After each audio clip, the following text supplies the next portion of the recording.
Little Red Riding Hood. Once upon a time there lived in a certain village a little country girl, the prettiest creature was ever seen. Her mother was excessively fond of her, and her grandmother doted on her still more. This good woman God made for her a little Red Riding Hood, which became the girl so extremely well that everybody called her Little Red Riding Hood. One day her mother, having made some custard, said to her, "Go, my dear, and see how thy grandmamma does, for I hear she has been very ill. Carry her a custard and this little pot of butter." Little Red Riding Hood set out immediately to go to her grandmother, who lived in another village.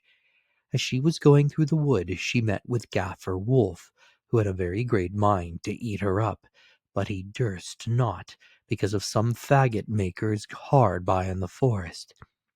He asked her whither she was going. The poor child, who did not know that it was dangerous to stay and hear a wolf talk, said to him, "I am going to see my grandmamma, and carry her a custard and a little pot of butter from my mamma." "Does she live far off?" said the wolf. "Oh, I," answered Little Red Riding Hood, "it is beyond that mill you see there, at the first house in the village."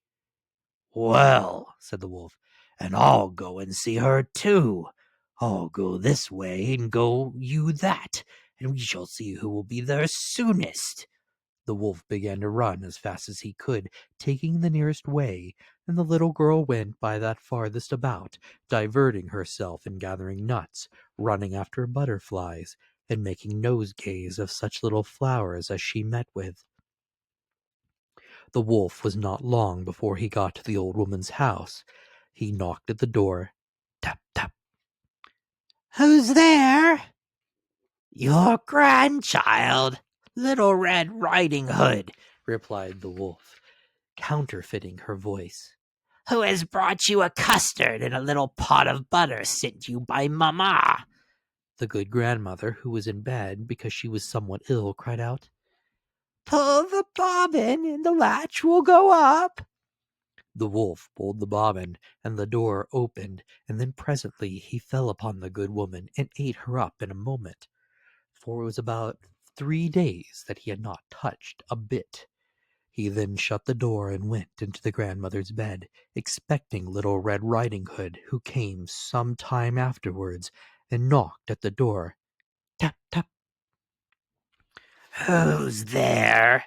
Little Red Riding Hood, hearing the big voice of the wolf, was at first afraid, but believing her grandmother had got a cold and was hoarse, answered, "'Tis your grandchild, Little Red Riding Hood, who has brought you a custard and a little pot of butter mamma sends you."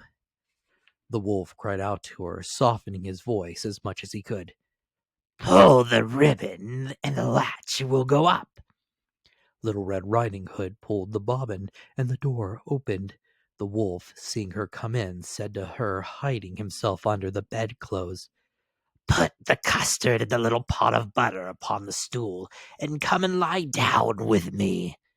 The Little Red Riding Hood undressed herself and went into the bed, where, being greatly amazed to see how her grandmother looked in her night clothes, she said to her, "Grandmamma, what great arms you've got!" "That is the better to hug thee, my dear." "Grandmamma, what great legs you've got!" "That is better to run, my child." "Grandmamma, what great ears you've got!" "That is to hear the better, my child." "Grandmamma, what great eyes you've got!" "It is to see thee better, my child." "Grandmamma, what great teeth you've got!" "That is to eat thee up." And saying these words, the wicked wolf fell upon Little Red Riding Hood and ate her all up.